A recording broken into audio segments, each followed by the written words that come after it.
여러분 안녕하십니까? 튀르키예와 시리아를 강타한 지진이 발생한 지 일주일이 지났습니다.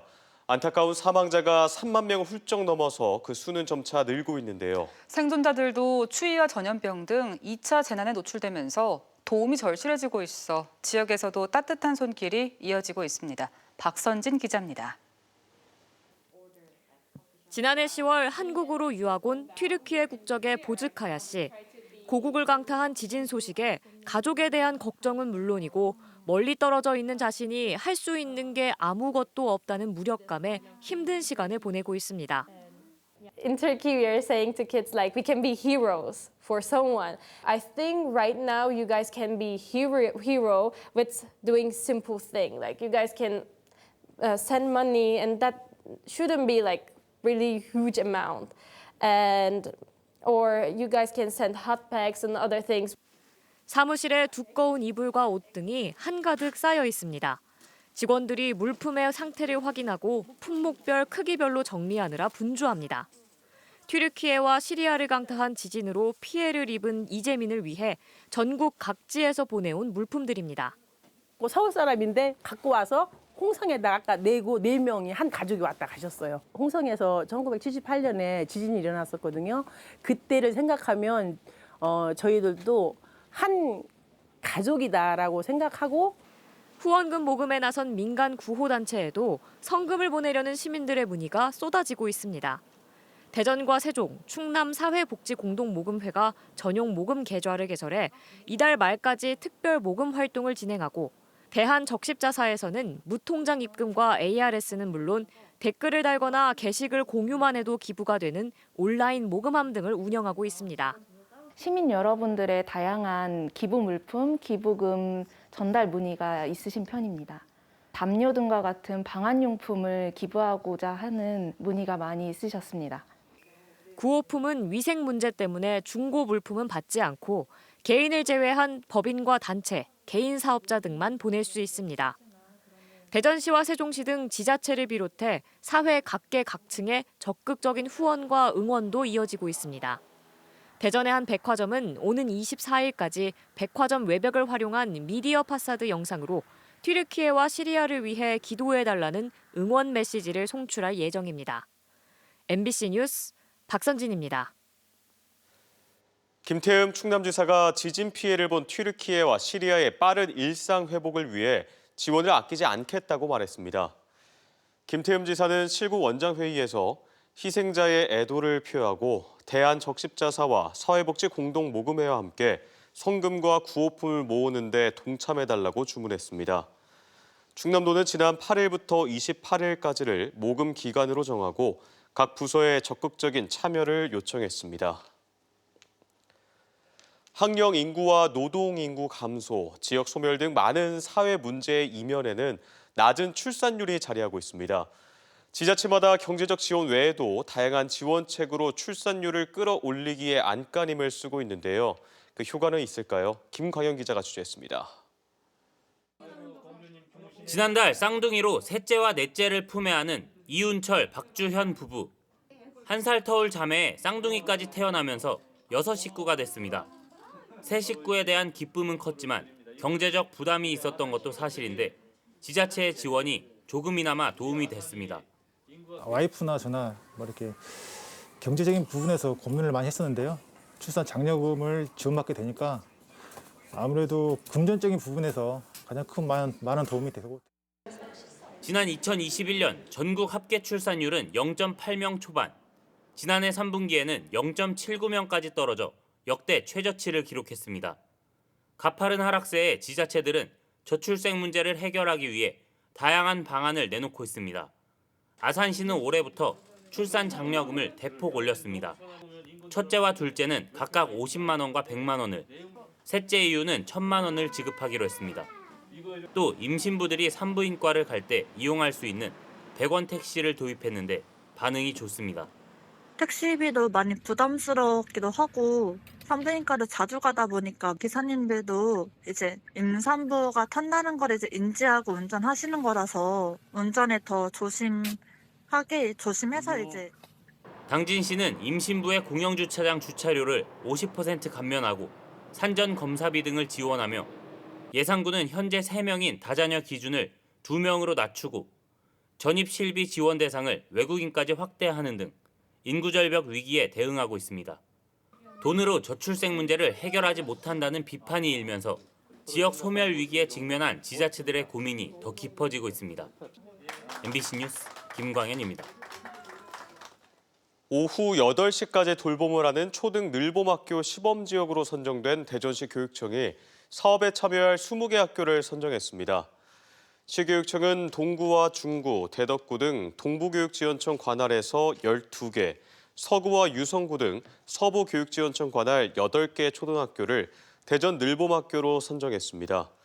선정된 학교들은 초등 1학년 학생을 대상으로 새봄 교실을 운영하고 5, 6학년 대상으로는 인공지능, 코딩 등 온라인 방과후 학교를 무상으로 운영합니다. 시교육청은 내년에 50개 학교 안팎으로 늘봄 학교를 늘리고 2025년에는 전체 초등학교로 확대할 방침입니다. 세종시에는 두 강줄기가 만나 수십 년 동안 조성된 천연 습지가 있는데요. 사람의 발길이 닿지 않아 다양한 동식물이 서식하며 생태적 가치가 높은 곳인데 정작 세종시는 국가보호습지 신청을 미루고 있습니다. 금강 개발 논리로 생태계 보전 노력이 가로막힌 합강습지에 고병관 기자가 다녀왔습니다. 금강과 충북의 미호천이 만나는 합강. 이곳엔 강이 흐르며 자연적으로 조성된 합강습지가 있습니다. 평소 사람의 발길이 닿지 않는 곳이어서 갈대숲을 헤치고 한참을 걸어가다 천연기념물인 독수리를 만났습니다. 수리류 가운데 가장 크고 강한 독수리가 인기척을 느꼈는지 넓고 긴 날개를 펼쳐 하늘로 유유히 날아갑니다. 여유롭게 노니는 고라니는 습지의 단골 손님. 천연기념물인 수달과 멸종위기 야생동물인 살개 흔적도 심심치 않게 볼 수 있습니다.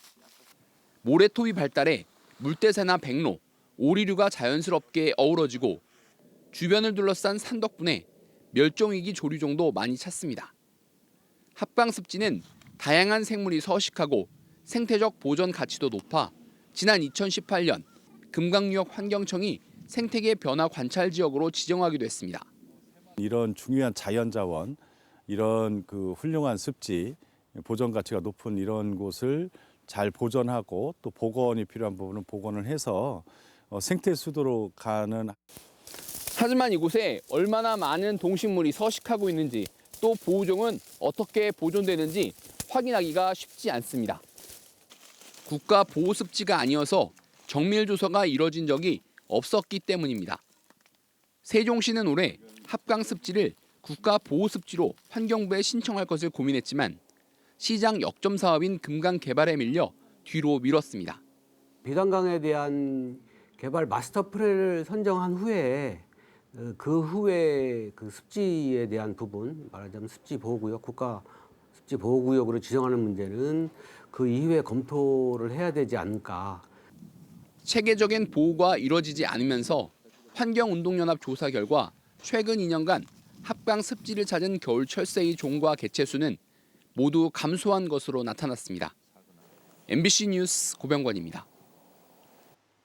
천연기념물 황새를 복원하고 있는 예산군이 황새의 유전적 다양성 확보를 위해 일본에서 황새 도입을 추진합니다. 군은 지난 2013년 업무 협약을 체결했던 일본 도요오카시 효고현립 황새고향공원에서 오는 4월 이후 황새 2마리를 들여오기로 하는 등 자체적으로 유전적 다양성 확보 노력을 기울이겠다고 밝혔습니다. 예산군은 문화재청 등과 함께 지난 1996년 러시아, 독일, 일본 등에서 황새 38마리를 도입해 황새 증식과 복원을 통해 개체가 400여 마리로 늘었고 현재 251마리의 생존이 확인됐습니다. 코로나19나 조류독감 등의 바이러스를 변이까지 효율적으로 사멸하는 친환경 방역 기술이 개발됐습니다. 부식이나 환경 파괴 등의 부작용을 크게 줄일 기술로 주목받고 있습니다. 조형찬 기자입니다. 구제역을 제외하고 최근 세계적으로 유행한 코로나19나 조류 독감 등의 바이러스는 공통점이 있습니다. 세포 핵을 지질 이분자 세포막인 인지질 외피가 둘러싸고 있는 겁니다. 이 인지질 외피를 효율적으로 사멸해 바이러스를 없애는 친환경 방역 기술을 한국화학연구원 박종목 박사 연구팀이 세계 최초로 개발했습니다. 야자유나 콩기름 등 식물성 기름에서 추출한 지방 알코올을 물과 배합한 비이온계 천연 계면 활성제로 만들어 바이러스를 없애는 방역제로 쓰는 겁니다. 비온성 물질로 만들어져 있기 때문에 원래 그 리포솜의 표면에 전하층이 있는데 이것을 이제 정전기적인 인력이라든가 이런 것들 방해 없이 쉽게 침투해서 벽을 깨트려서 유화시키는.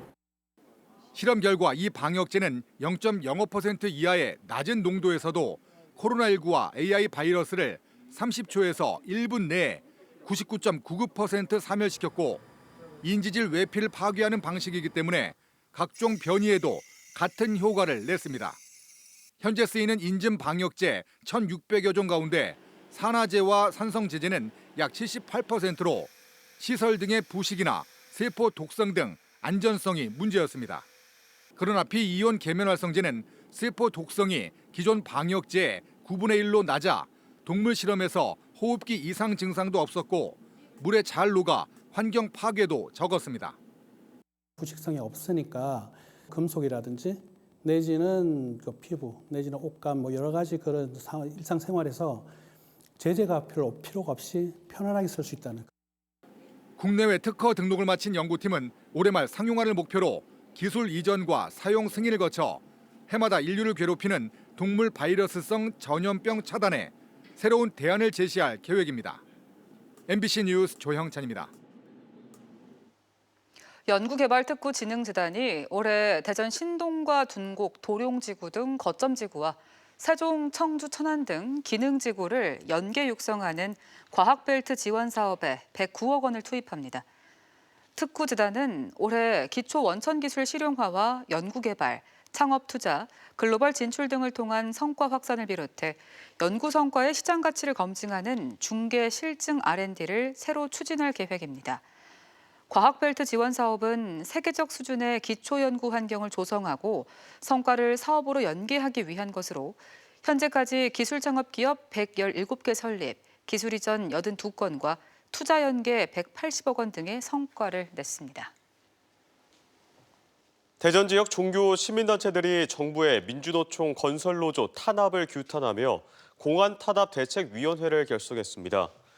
대책위는 기자회견을 통해 정부가 건설 노조를 불법 세력으로 매도해 연일 무리한 압수수색 등의 조사를 벌이고 있다며 이는 노동 기본권을 저해하고 부실 공사를 묵인해 국민의 생명과 안전을 위협하는 행위라고 주장했습니다. 또 지난해 산업재해로 숨진 노동자 640여 명 가운데 절반 이상이 건설 노동자들이라며 현장에서 죽지 않고 일할 수 있는 안전한 일터를 만들어달라고 촉구했습니다. 서철모 대전 서구청장의 특정 후보자 사퇴 종용 의혹이 불거져 오는 23일 다시 치러질 예정이었던 대전 서구체육회장 재선거가 중단됐습니다. 대전지법은 이성준 서구체육회장 당선인이 서구체육회를 상대로 낸 당선 무효와 재선거 실시 결정 효력정지 가처분 신청을 받아들였습니다. 재판부는 서 청장의 선거 개입이 있었다 하더라도 선거 결과에 영향을 미쳤다고 단정하긴 어렵고 이 당선인과 공모했는지도 명확하지 않다고 판단하는 것으로 알려졌습니다. 이번 결정으로 오는 23일로 예정했던 재선거는 1심 판결 이후로 미뤄지게 됐습니다.